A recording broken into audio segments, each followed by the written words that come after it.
একবার সুব্রত ঠাকুর এই মুহূর্তে রয়েছেন, বিজেপি বিধায়ক সুব্রত ঠাকুর, মতুয়া সম্প্রদায়ের অন্যতম প্রতিনিধি। সুব্রতবাবু, আমি বোঝার চেষ্টা করছি যে এই মুহূর্তে পরিস্থিতিটা কি। তৃণমূল তো যেভাবে লোক খেপাচ্ছে, মোটামুটি সমস্ত মতুয়া সম্প্রদায়ের মানুষকে বোধহয় তারা এখন বেনাপোলে পাঠিয়ে দেবে বলে একটা মানসিকভাবে প্যানিক ক্রিয়েট করছে। ওখানে রেসপন্সটা কীরকম? নমস্কার ময়ূর। নমস্কার। নমস্কার সবাইকে। দেখুন, মমতা ব্যানার্জি এই যে খেলাটা তিনি শুরু করেছে এবং অভিষেক বন্দ্যোপাধ্যায় যেটা খেলাটা শুরু করেছে, এটা হচ্ছে যারা উদ্বাস্তু মানুষ যারা আছে তার মধ্যে একটা বড় অংশ তারা হচ্ছে মতুয়া। এই মানুষরা তারা এখানে নাগরিকত্ব পাবে না, তাদের এখান থেকে চলে যেতে হবে এবং এখানে যদি তারা থাকেও গভর্নমেন্টের কোনো সুযোগ সুবিধা পাবে না। এই খেলাটা মমতা ব্যানার্জি শুরু করেছে। শুরু করার পরে আপনি দেখেছেন তৃণমূলের ছোট থেকে বড় যতগুলো নেতা আছে বিভিন্ন রক্তগঙ্গা ঠাকুর পর্যন্ত বলেছেন। সুব্রত দা, মমতা ঠাকুর বলছেন আপনার বার্থ সার্টিফিকেট নিয়ে পর্যন্ত প্রশ্ন করেছেন। না, আমি বলছি সেটা এবার রক্তগঙ্গা বুঝিয়ে দেবে, এই করবে ওই করবে।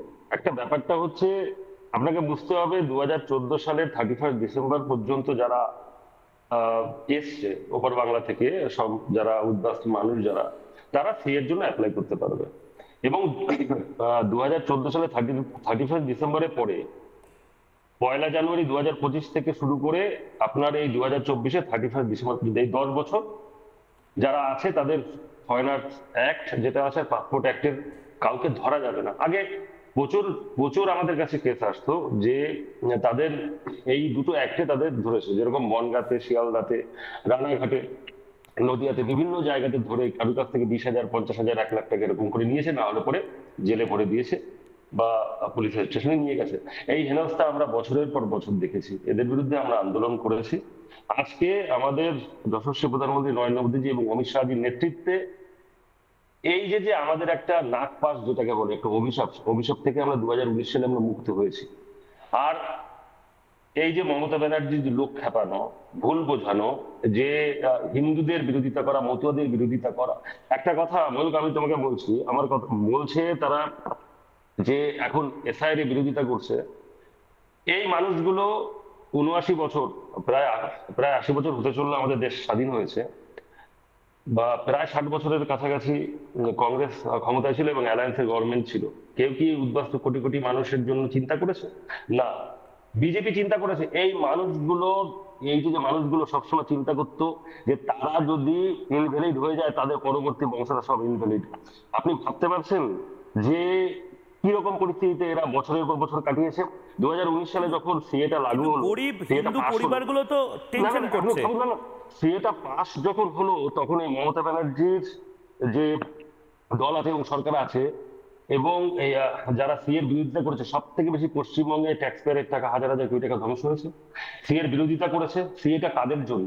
ভালো করে বুঝুন, সিএটা কাদের জন্য? সিএটা হচ্ছে মতুয়াদের জন্য, উদ্বাস্তুদের জন্য। উদ্বাস্তুদের মধ্যে বড় অংশ মতুয়া। তার মানে হচ্ছে রক্ষা কবচটা মমতা ব্যানার্জির সরকার, মমতা ব্যানার্জি উঠিয়ে দিতে চাইছে, তাদের শুধু ভোট ব্যাংকের জন্য রাখতে চাইছে। তাহলে আজকে এই বিচারিতা মতুয়ারা ধরে ফেলেছে, হিন্দুরা ধরে ফেলেছে, উদ্বাস্তু মানুষরা ধরে ফেলেছে। কোথায় যাবে? কতদিন আপনি শাক দিয়ে মাছ ভাববেন? মানে আপনি বলছেন মতুয়াদের কোনো টেনশন নেই, সমস্ত মতুয়া ভোটার লিস্টে থাকছে, সমস্ত মতুয়া ভারতে থাকবে, কোনো মতুয়াদের টেনশন নেই। একটা জিনিস আপনার ছটা যে ধর্মের মানুষ, হিন্দু, বৌদ্ধ, খ্রিস্টান, বৌদ্ধ, শিখ, জৈন, পার্সি, এই যে 6টা ধর্মের মানুষ যারা এসছে তাদের কোনো চিন্তা নেই। চিন্তা কাদের? এসআইআর এর চিন্তা হচ্ছে ডেড ভোটার যারা, ভুয়ো ভোটার যারা, তারপরে ডাবল ভোটার, ট্রিপল ভোটার যারা, আর হচ্ছে বাংলাদেশি, রোহিঙ্গা এবং মুসলিম যারা আছে তাদের চিন্তা। হিন্দুদের কোনো চিন্তা নেই, উদ্বাস্তু মতুয়াদের কোনো চিন্তা নেই। পরিষ্কার। এটা আপনারা আপনাদের সংগঠনের পক্ষ থেকে কি মানে এই বার্তাটা দিচ্ছেন? কারণ পাড়ায় পাড়ায়, ঘরে ঘরে কিন্তু এই প্যানিকটা ছড়িয়ে দেওয়া হচ্ছে যে মুসলিম যারা মানুষজন আছেন তাদের সব কাগজপত্র ঠিক আছে, সবচেয়ে বেশি বিপদে পড়বে নমশূদ্র, হিন্দু এবং বিশেষ করে মতুয়ারা। একদম আমরা জানি যে কনস্পিরেসি কিভাবে চলছে, কিভাবে প্রোপাগান্ডা ছড়ানো হচ্ছে। মমতা ব্যানার্জি এটা ভালো পারে প্রোপাগান্ডাটা ছড়াতে, ঠিক আছে? উনি মিথ্যার ফুলঝুরি দিয়ে উনি এসআইআর কে এনআরসি বলছে, তো অনেক কিছুই বলে, আমরা দেখে এসেছি। যে পা ভেঙে গেছে সেই পা দিয়ে উনি ফুটবলও খেলেন। তো ব্যাপারটা হচ্ছে যে এই মানুষগুলো, আমাদের যে উদ্বাস্তু মানুষগুলো, তার মধ্যে তো বড় অংশে মতুয়া সম্প্রদায়ের মানুষ, তারা তারা এমনিতেই আতঙ্কে থাকে, কারণ তাদের কাছে সবকিছু ছেড়ে চলে এসে সেই আতঙ্কটা তাদের তাড়া করে। তার সাথে সাথে ভুল বোঝানোর জন্য তারা প্যানিক হয়, এটা স্বাভাবিক। আমরা আমাদের যে সংগঠন আছে সেই সংগঠনের মধ্য দিয়ে, এবং আমাদের কাছে যখনই আসে আমরা বলি, এবং আমাদের আমাদের প্রতিনিয়ত কাজ চলছে সারা পশ্চিমবঙ্গ জুড়ে, এবং পশ্চিমবঙ্গের বাইরেও আমাদের বিভিন্ন রাজ্যে যত উদ্বাস্তু মানুষ রয়েছে। দেখুন, একটা জিনিস হচ্ছে সংগঠিতভাবে এই প্রোপাগান্ডার বিরুদ্ধে, মমতা ব্যানার্জির এই সংগঠিত প্রোপাগান্ডার বিরুদ্ধে লড়াইটা করতে হবে, যে কোনো উদ্বাস্তু মানুষের, কোনো মতুয়া মানুষের, কোনো হিন্দু মানুষের কোনো চিন্তা নেই। উনি যা করেছেন, দেখো 2019 মানে সালের পরে কি এটা করেছে আপনি সেটা সবাই জানে। ন্যাশনাল টেলিভিশনে সুব্রতদা একদম চোখে চোখ রেখে চিৎকার করে বলতে, মানে আপনার কোনো ভয় বা কোনো আমার টেনশন কোনো নেই? দ্বিধা নেই, আমার কোনো ভয় নেই, আমার কোনো হিন্দুদের দুঃখ কোনো নেই। টেনশন নেই, ফুল স্টপ, মানে এটার মধ্যে কোনো ইফ বাট কিছু নেই, তাই তো? না, এর মধ্যে কোনো দ্বিচারিতা নেই। ব্যাস। There is no other way around.